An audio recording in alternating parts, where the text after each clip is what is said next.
નમસ્કાર, આપ જોઈ રહ્યા છો સ્પાર્ક ટુડે ન્યૂઝ। આમોદ તાલુકાના પૂરસા, કાકરિયા અને માનસંગપુરા ગામો ઢાઢર નદીના પૂરથી સંપર્ક વિહોણા બનતા આમોદ ભાજપ તાલુકા દ્વારા અસરગ્રસ્ત ગ્રામજનોને ફ્રૂટ વિતરણ કરવામાં આવ્યું।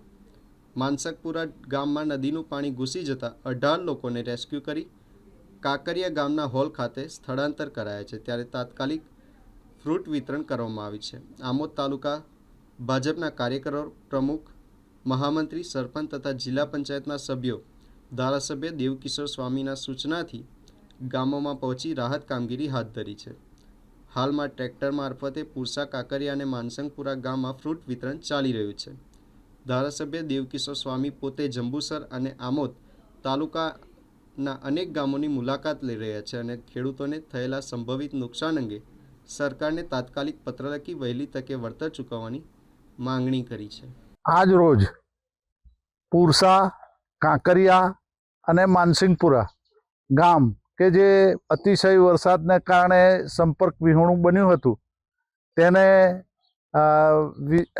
ફૂડ પેકેટ વિતરણ કરવાનો કાર્યક્રમ આમોદ તાલુકા ભારતીય જનતા પાર્ટીના કાર્યકરો તરફથી કરવામાં આવ્યો હતો અને સમગ્ર ગામોમાં ફૂડ પેકેટનું વિતરણ કરવામાં આવ્યું હતું।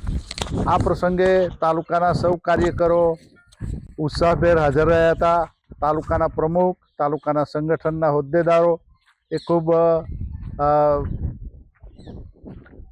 પ્રેમપૂર્વક અને એ કરીને એનું વિતરણ કર્યું હતું।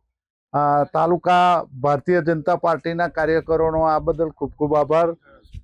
આ ધારાસભ્યની આજ્ઞા અનુસાર ધારાસભ્ય શ્રી જંબુસર તાલુકાના પ્રવાસે હતા, એમની ગેરહાજરીની અંદર તાલુકાના સંગઠનના હોદ્દેદારોએ આ કામ કર્યું અને ખરેખર ખૂબ પ્રશંસનીય કાર્ય હતું। તે બદલ સર્વ કાર્યકરોને અભિનંદન। ભારત માતા કી જય।